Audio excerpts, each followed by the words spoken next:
mangangkot sa mga hari.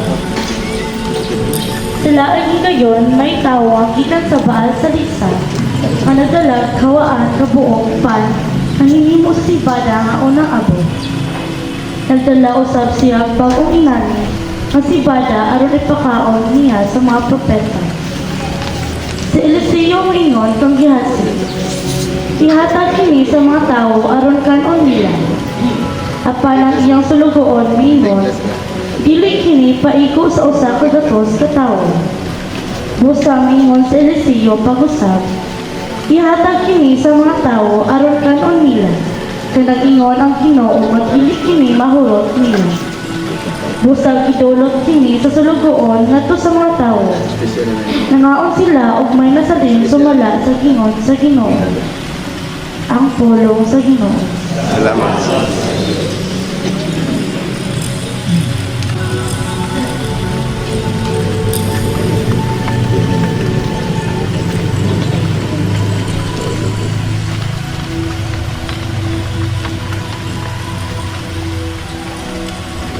Salmo Responsorio.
Supiha sinabay sa'y maya sa imong gingharian. O pasugila sila sa imong gahom. Ang gahom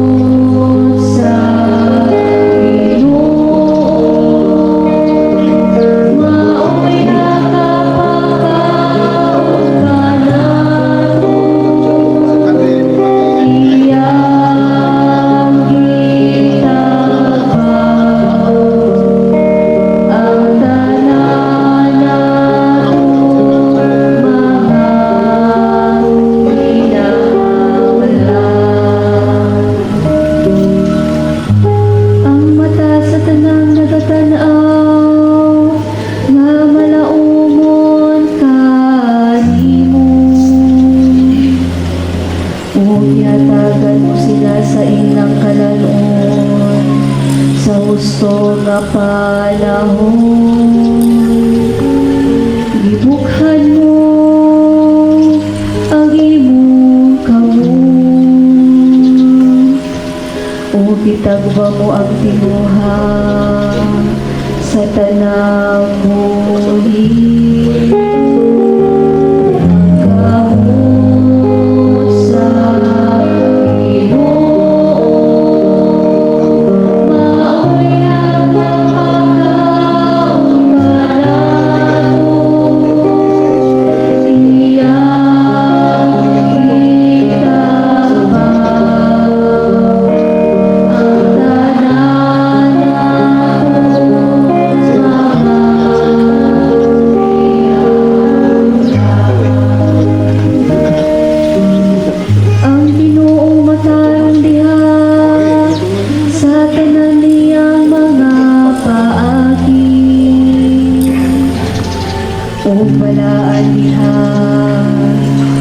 tanan niyang mga buhay. Ang Ginoo adoy sa tanang nga nagasangpit kaniya. Sa tanan nga nagasangpit kaniya, diha sa kamatuuran. Ang kamot sa Ginoo, maoy nakakakaon manalo.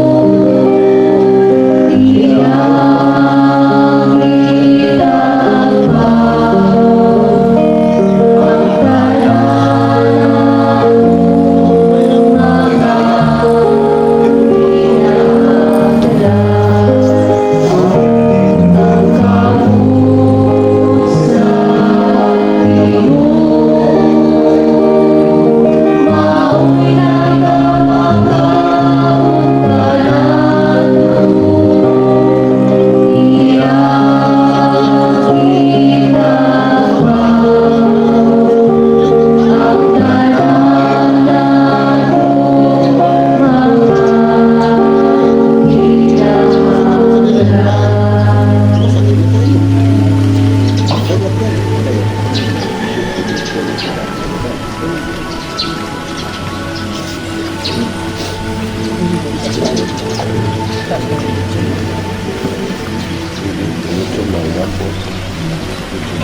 Kinuslot, gikan sa sulat ni San Pablo ngadto sa taga-Efeso. Mga igsuon, ako nga binilanggo tungod kay nag-alagad ako sa Ginoo. Mag-awhag kaninyo sa pagkinabuhi nga amay gayud sa buluhaton sa mga tinawag sa Dios. Pag mapaubsanon kamo, pag maaghog, o pag mapailubon kanunay. Ipakita ang inyong hugma pinaagi sa pagkinabangan. Paningkamuti aron mutunhay ang inyong panagiusap na hinatag sa Espiritu, pinaagi sa panagdait na nagbugkos kaninyo. May usa lamang kalawas ug usa ka Espiritu, ingon nga may usa lamang kapaglaom ug alang niini gitawag kamo sa Dios. May usa lamang ka Dios, usa ka pagtuo ug usa ka bunyag. May usa lamang ka Dios ug amahan sa tanang mga tawo, nga mao ang labaw sa tanan ug nagbuhat pinaagi sa tanan ug anaa sa tanan. Ang pulong sa Ginoo.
Sa Ebanghelyo sumala ni San Juan.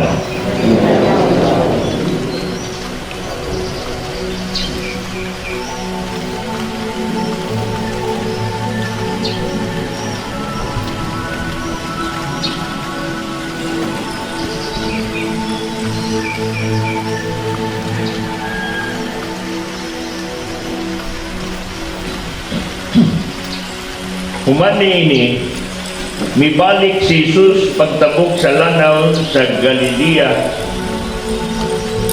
o lanaw sa Tiberias Misunod kaniya ang daghang kaayong tao, kay nakita man nila ang mga milagro sa iyang pag-ayo sa mga masakiton. Mitungas si Jesus sa usa ka bungtod o milingkod dito uban sa iyang mga tinun-an niadtong higayuna dool sa pangilin sa pagsaylo. Unya, mitan-aw si Jesus sa libot niya o pagkakita niya sa daghang mga tao nga nagpaingon kaniya, mingon siya kang Filipe, asa man kita makapalit og igong pagkaon alang niining mga tao. Gisulti niya kini aron pagsulay kang Filipe, apan ang tinuod mao nga naibalo na siya kung unsay iyang buhaton. Si Filipe mitubag, bisag mupalit kitag paan nga balik duha kagatus ka denaryo, dili paigo nga ipakaon niining mga tawhana.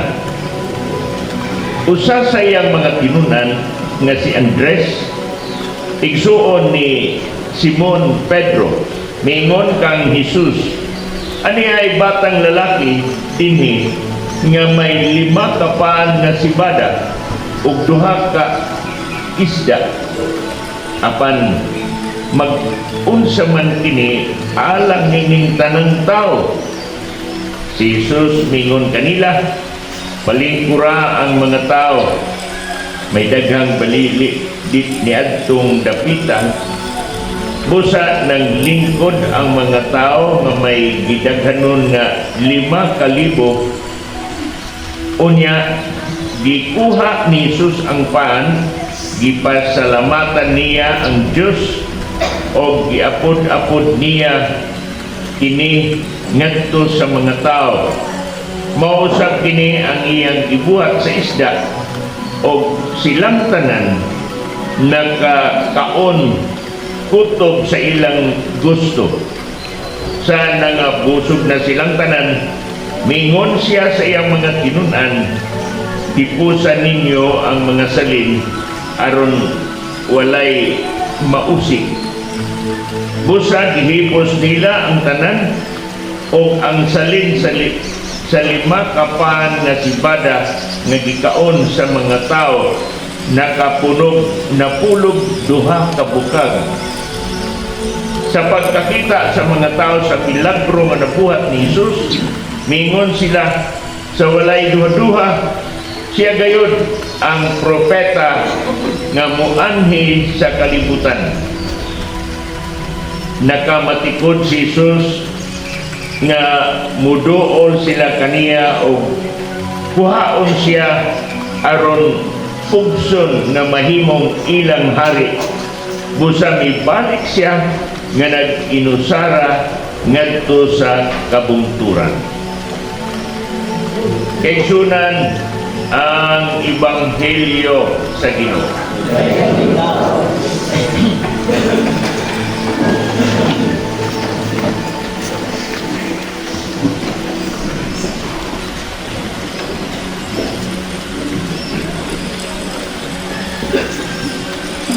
Mga inigid mga kaisunan diyan ni Kristo, maayong buntag inyong tanan. Manindot tanaw nga muraw karon puno-puno nga liyan simbahan. May sayaw kami ano? Wow. Okay, kining sayang music makapatug na ito maayo. Na ang sayaw, maayo sa giyato na kay ingon ta sa mga nayawan. Footwork na punta. Footwork. Oo. At sa mga parainom may umupod. Weightlifting ta, weightlifting. Weightlifting. Karon, masaman, luhod ta. Ampo ta. Ang generally, kita mga Pilipino are generous people. Daghan ang atong mismo diya sa atong palibot, atong obserbahan kini.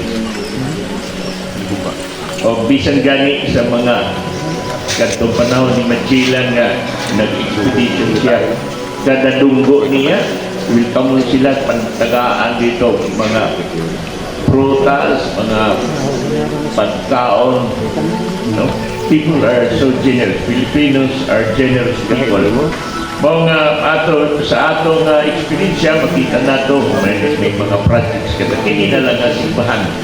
This is a great sign, dimaan na generous yun. Labi na ang mga tao din sa Luksoon. Pisay magdahong ni ini nga mahimong kini nga simbahan, bukid yun. Pero of course, hatagan grasya sa Ginoo, gigiyahan sa Ginoo, o miuyon ang mga katawhan. No? Una, ang yuta, itagaan, dunay nag-donate sa yuta, o ang pagtugod ni ini, nagtinabangay, great efforts, o ang tanan, mga donations, mga tabang, gikan sa ilang being generous, ang pagkamanggiatagon. Kaya kung tinuod man unaw na to, ang Diyos, God cannot be outdone in His generosity. Ang Diyos yun ang atong modelo. Ang Diyos, kung nagahunahuna kita nga ang Diyos may natagon, o kita, we are recipient of that generosity, then dili lang maghinako, may natagon sa kita. Mga project sa simbahan, mga kalihukan na dan ang mga tao magtinabangay, mo-share sa ilang efforts, kusog, ining talento, mo-share sa ilang bahandi. Kina sa ating Ebanghelyo, sa daghan mga tao nga nagkuyog sa Ginoo, bisan asa siya, mga tumuban sila kay naka-experience sila sa maayong mga gibuhat sa Ginoo, pinaagi sa pagtambal sa mga masakiton. Giayon niya ang mga masakiton, gipapahawa ang yawa sa mga giyawaan, o gisangyaw niya ang maayong balita. Busa mga tao nagsunod-sunod kaniya, ug nakita ni Kristo sa iyang palibot, daghan ang mga tao nga mikuyog kaniya aron maminaw sa iyang mga pagtulunan. O busa mingon siya kang sa mga apostoles, asa kahata makakita o ato ikapalit sa pagkaon niining mga katawhan. Nasusama po nato, no? Doon na ganit ay mga tao, labi na mga bisita. Ano na kita o pa-snack, pagpakaon, di ba? Kay ingon pa, nga ato lang mo restorya ang wanay kapuli kayo sa laway ko, no? Mga uban malisan dahil palit dahil sa drinks, ngayon dahil ang mga bisita. Uy, pagpulmigasyon ang atong baba nini. May kuha breeders, awkin. Kaya mabanyagan ko tanini. Mapatiran ko tanini. Okay naman pagka-hospitable na to, pagka manggihatagon, no? Malisang ta. Magpakapi, bisan wapay kapi sa kapitan. Wapay kapi pa siya. Karoon na. Dagan sa dagan ka to. Palit sa tindahan. We are so generous. So diha, ang atong Ginoo, nagunaw na siya pagpakaon ni dagang mga tao. Ingon si Felipe nga bisan magtutudlo, bisan duha ka datos ka dinaryo, nga atong ipalit sa pagkaon dili mapaigo. O si Andres nga nakabati niini nga ilang problema miyadto nga ni ay bata may dala siya nga 5 kapan na sibada. Sibada tingali ng ining way patubo, no? Pan nga way patubo without baking nga giluto ipig o tunay sa siya mga buwan isda na buwan o mingon ang Ginoo hala paligura ka ng mga katawhan.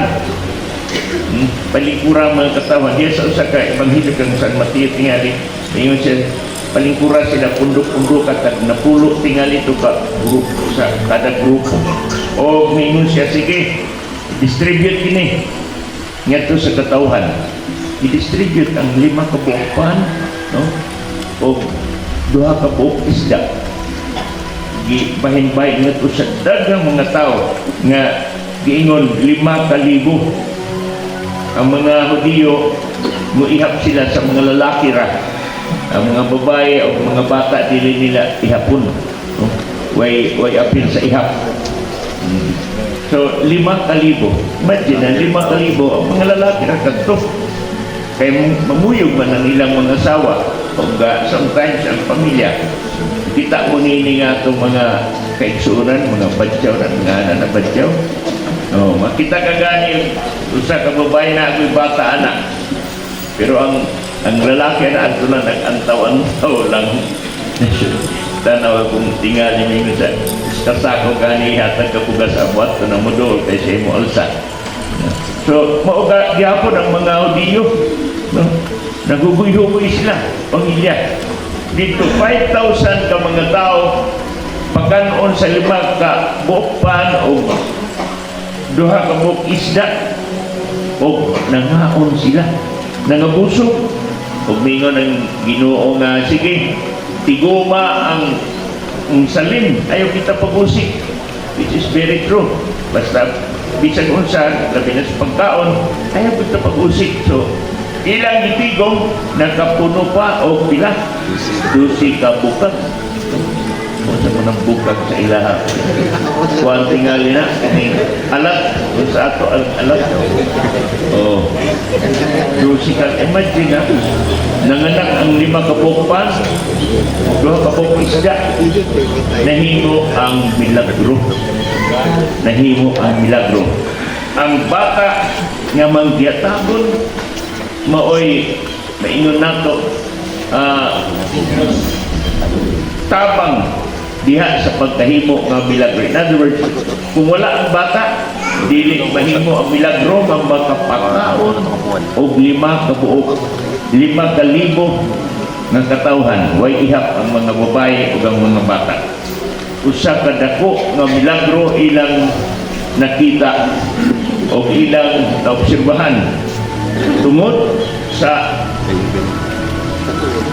instrumentality sa bata sa iyang pagkamanggihatagon. Nagmanggihatagon siya sa iyang kabubuhian apan nahimo ang milagro nakapabusog siya nakapakaon ng nakabusog sa 5,000 nga katawhan kadako nga milagro. Brothers and sisters, diya sa atong santos nga misa, santos nga Eucharistia, ang atong ginuusap mo paanggit nato gikan diya sa pan ang trigo nga gihimo, no? Atong manindot ng awit na isang bayan, isang lahi pagtuo nga makasama sa ustya, no? Sa 2 ka siborium nato ibahin-bahin makapakatag komunyon sa atong mga kaigsuunan. Busa maingon sa dato mahimo diha ang milagro pinaagi sa atong pagkamanggihatagon. Mahimo ang milagro ang pan nga inyong halad, no? Ang pan na inyong gihalad, pag-aambitan sa daghan ng mga tao. Pinagi ni anak, makaingon ta, nahimo ang milagro kay si Kristo mo ingon pa mo approve, mo appreciate, mo dahil sa pagkamanggiyatagon o pinaagi sa iyang gahong, iyang bendisyonan kini o maipaambit nito sa tanan o mahimong daghan na, no? Madaghan ang ihatag nato nga grasya. Mahimo ang milagro tungod sa atong pagkamang-gihatagon. Gisaulog nato karon ang Field Mission Sunday. Paghinumdum sa atong mga isig ka Pilipino nga missionaries ngadto sa mga laing mga nasod, especially dinhi sa Asia. Sa akong pagkahibalo, ang una nila nga imisyonan ang mga nasod dinhi sa Asia. Dito kami sa Thailand, ang grupo nga ipadala nato sa Thailand sa bahin sa PEC, ini nga tong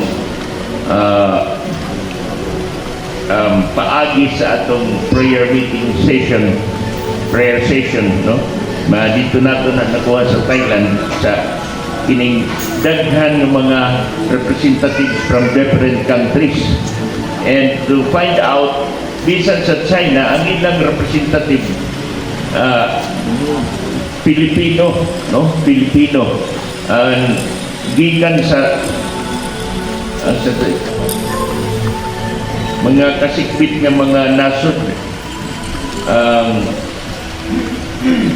I forgot the name, no?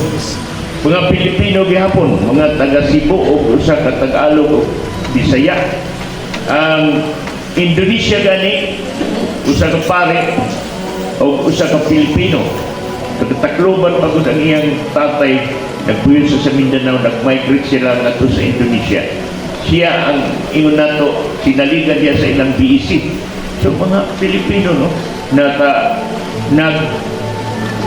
kaniadto gi tagaan gi Christianize kita, gitudluan, gipailak ang Kristo o gibunyagan. Karon kita na nakapaambing ngadto sa mga laing nasod pag pasangyaw sa maayong balita.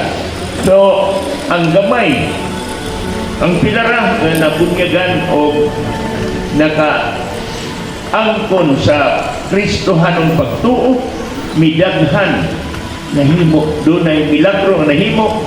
It's because of the willingness, ang atong pagkaabli sa pagpaambit, no? Abli sa atong kasing-kasing pagpaambit sa grasya nga gihatag sa Ginoo.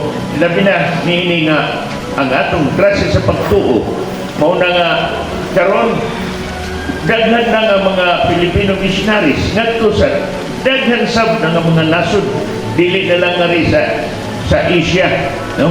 Sa Asia nga one time may pari kami nga bisita gikan sa dito Indonesia nga nag-istorya siya na dito ang kapaya ba, ang kapaya, ang dahon mo ay ilang utanon, ang bunga mo ay pagkaon sa baboy. Subali naman sa ato. Kanon nato ang kapayas, no, ang hinog o dili ang ilaw, no, utanon pa nato. Pero ang dahon, ilabay nato, no? Ilabay, ipagkaon sa baboy, pwede. Pero bali ang ilahon ay amo ang nakatunan sa presta pa kung bisita niya ang missionary gikan sa Indonesia nga Pilipino, taga Mindanao kadto siya nga pare. So tanawa ang pagpaambit, ang bisan pilara sila o pilara na una nga mga Kristiyano din sa Pilipinas nagdaghan o karon kita nasab nakahatag og mga missionaries ngadto sa laing nasod. Gani bisan ang atong mga OFWs ilang gidala ang atong pagtuo, no? Ilang gidala ang atong pagtuo nga Kristohanon ngadto sa laing manasod. Ipaambit nila, no? Ilang ipaambit ang ilang na dawat. Generosity, pagkamanggihatagon nato sa atong pagtuo ngadto sa laing nasod. So, brothers and sisters, mausap kung ato palandungon nga nagsaulog sa kita sa Sunday of the Elderly and Grandparents. Ato, ma-imagine nga kung wala sila, wala kita dinhi. Kung wala nga itong mga grandparents, wala nga itong parents. Kung wala nga itong parents, wala sa kita. So, ang ilang generosity gihapon, ang ilang paghigugma ay isa. Being generous to one another, nanganak sila, o nagdaghan ang Kristohanong, ang katawhan sa Kristohanong katigingban. That their love and generosity, na siya sa magtiayon laban kunaa kanunay ang buhi nga love and generosity, then naagyon maingon nato ay milagro kay nagkadaghan kita. So mo na atong pamalandong, brothers and sisters, nga bisan sa gamay pinaagi sa bendisyon sa Ginoo, kay nagatuo man kita sa Ginoo, mahimo ang usa ka milagro, maingon nato madaghan. Ngayong dunggo dito sa amo, kung maabot ka ng mga gitawag nato tapos, ibalog tapos pagpangagiba sa minatay o anniversary, magpakaon man, pagtanaw sa kasagaran na uy, man basig di paigo ning atong usa ka kaldero. Dako kaldero nga luto, pero basig di mo paigo. O niya, may si kuan lang ang magkuha diha, maghukad. Si kuan lang kay tanaw, di na mahurot. O, pagod sa mga tao nga sila ipahutaron lang nga. Of course, bila may krusan na diya, ipabit nga ito, masubra pa. Nakahabol paghihapon ng pari, bisan sa kuwan na lang, dukot. Nasubra pa. Hino, ng Sudan, ang ginagawa dito ng atay sa pari. Ayaw paglantay atay sa pari. Itlog sa pari, kinanglan, dili ka ng, malasaw lang. So, nakaabot gihapon because of the generosity of the people. So, ang atong pagkamanggihatagon, dili nato nanaon ang atong nga makahatag, ang kinikitaray mabuhi o dili ta magpaambit. Atong nanaon nga kini makahatag ganita. Dahil atong kalipay, kay malipay man sab ang atong tagaan, di ba? Bisan na dili sila mingon thank you, sige lang. Kay kung ang imong gitagaan dili magabalos nimo, mas maayo dili sila magabalos nimo, kay ang Ginoo na magabalos nimo daghan sa mga tao. Wa tay mahibalo ang uban ng mga tao mo imuhatag og grasya kanimo, di ba? O imuhatag og grasya. So dili ta una nga akin di na ko ni tagaan, di na ko ni imbitahon, kay dili mo pa-imbitar sa blanco, di na ko ni tagaan og kuan ining pamasko or sa iyang birthday, kay di man siya paghatag po sa akong birthday. Dili ang paato pagkamanggihatagon ngadto sa usa kining kung dili siya makahatag, balik ka nato ang Diyos na ito, balik mo, balos ka nato o labaw pa, no? Ang ikahatag sa Ginoo ngari ka nato. Usa ang atong pagkamanggihatagon, usually kung ato palang dungon, mahimo ang usa ka milagro diha sama sa atong diha sa Ebanghelyo. Dako ang daghan ang nakakaon pinaagi sa pagkamanggihatagon sa bata, o diha sa Santos nga Eucharistia ang inyong ihalad usa ka supot nga usya, daghan ang makaambit ni ana, no? Sanglit dili ta magduha-duha, magukon-ukon sa pagkamanggihatagon, kay God cannot be outdone in His generosity.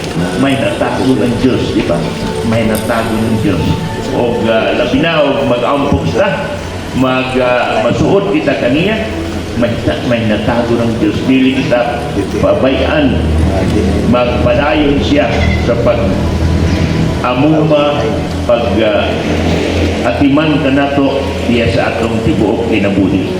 So, hinugduman nato ang atong mga missionaries, pinagi sa atong pag-ampok, pinagi sa atong financial support. Tingala ko may mga envelopes karon. Usually, di ba? May permission envelopes. O anyway, bisa dili na lang ang envelope na sa inyo. Ingon sa ang atong remember sa atong mga grandparents and elderly katong nayuna na ato'y ampo sila natagan sa Ginoo dahil pagpahulay may usa dito sa ang gingharian katong mga buhi pa na mao'y makatudlo sa kanato, no? Diya di ingo pa mga haligi sa atong katilingban o nagatudlo ka nato sa mga butang kay they have lived and experienced life in this world. Kita tingali paingon palang to kapan sila pabalik na, no? Pabalik na, musalot na ang adlaw alang kanila. That's why we need to respect them. Respetuhan nato. Higugmaon, timanon, no? Higugmaon at timanon. Kay ang atong generosity, ang ilang generosity ato balusan. No, ilang kalipay kung ang ilang mga anak, ang ilang kapamilya, no? Adunay ingon nato moasinso o mahinatagon dili lang ngadto kanila o ngadto sa uban. Busa dinhinini atong numduman ang atong mga katigulangan, atong ampo sila sa ilang last days din sa kalibutan, dili mawa ni diha sa ilang kasing-kasing nga adunay naghigugma sa kanila, adunay nag-alagad kanila bisan diha sa ilang katigulang. Kay kung hunaw-naon sa ilang best day sa ilang kinabuhi nang nagmanggihatagon man sila ngari diha sa pamilya ug nganhi sa katilingban ngani sa atong simbahan.